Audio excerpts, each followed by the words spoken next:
Hey fish people, welcome back to the channel. I'm coming at you with another 365 days of fish keeping video. What does that mean? Well, that means that for 2022 I am posting one video a day. We're going to focus on plants, fish food, equipment, anything in the fish keeping hobby. And these videos are going to be quick little snapshots on the subject for the day. We're talking plants and fish. You'll get a little synopsis on them, get a little care guide. Fish foods and equipment, same deal. Also give everything a rating from 1 to 10, based on ease of use, my personal preference, and how I like the things.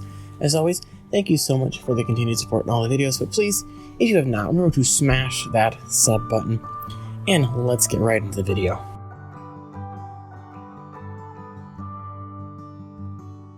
For this video, I want to focus on a somewhat new fish in the hobby, only having been discovered less than 20 years ago. And one that has become extremely popular since it was founded, and that fish is the Celestial Pearl Danio. So the Celestial Pearl Danio was first discovered in freshwater and first shown to the world in 2006. Originally, it was found living in small ponds in Myanmar, about 3,000 feet elevation, and it was thought to be a member of the Rasbora family at first. Now, thanks to their unique and beautiful appearance, these fish were extremely sought after in the aquarium hobby, which had the negative effect of actually leading to a rapid decline in the wild population, and it actually put the whole species in danger of being wiped out. Thankfully for us and these fish, in 2008, fish breeders were able to start breeding them in captivity, which allowed for way less wild fish to be needed to keep up with supply and demand issues, and the wild population has since been allowed to stabilize. Around the same time as the in captivity breeding started, it was actually discovered that they're a member of the Danio family and not the Rasbora family like originally thought. So they were given their new scientific name, Danio margaritatus, names on the screen because I probably said it wrong. For common names, they go by quite a few. They have Celestial Pearl Danio, Galaxy Rasbora, and the Firework Rasbora. Again, Rasbora is on there because when they originally found, people thought that they were Rasboras. So if you're searching for these guys, you might get different things.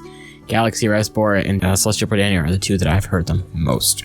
Now, one of the reasons these fish were so popular and so sought after when they were first discovered was because they almost look like a miniature trout. They have orange and red accents on their fins in the exterior of their bodies, and they have golden spots along this greenish brown body. They're stunning if you've never seen them before. And they also only get about 1 inch. So they're a very cool nano fish. So for tank parameters, you're going to want to keep these guys, if you're a beginner, in at least a 10-gallon tank. But if you have somewhat more experience keeping smaller tanks and nano tanks, you could probably get away with a 5-gallon tank. And you're going to want to keep them in a group of 6 to 7 for the minimum. Personally, I kept mine as a group of 10 in a 6-gallon, gave them plenty of places to hide with lots of live plants, and they did just fine and are still going today. About a pH of 6.5 to 7.5, temp anywhere from 72 to 80 degrees Fahrenheit, and have an average lifespan of 3 to 5 years.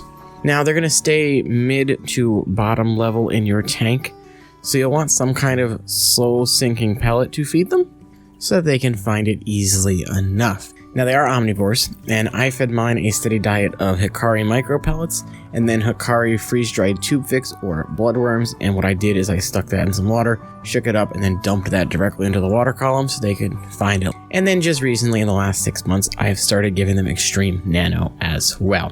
They're an extremely small fish, so you're not going to want to give them anything too large pellet or wafer-wise. Now, they're a super peaceful fish, but can sometimes be a bit timid, which is probably the biggest complaint that I've heard from people, that they never see them anymore.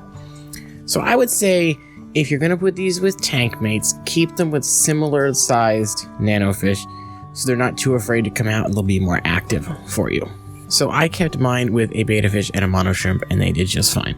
For other smaller things, I would say go with a smaller Rasbora or tetras. Things like a chili Rasbora or ember tetra would be a good size for this fish.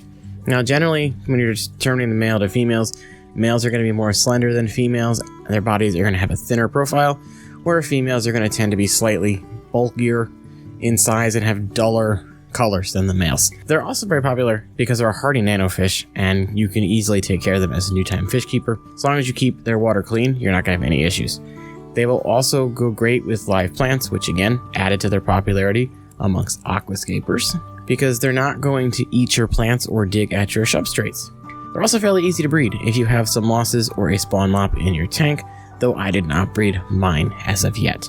So as far as a rating, I feel comfortable giving these beautiful fish and, somewhat newer fish a 12. That's a 12 out of 10. That's right.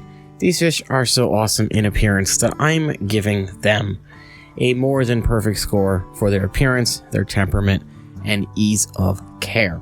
As always, thank you all so much for watching and the continued support on all the videos. If you're new here and enjoy the content, please remember to hit that sub button, leave a like, leave a comment down below. Let me know your experience keeping this fish if you've kept it, if it's on your list of fish you want to get. And until next time, I will see you all later.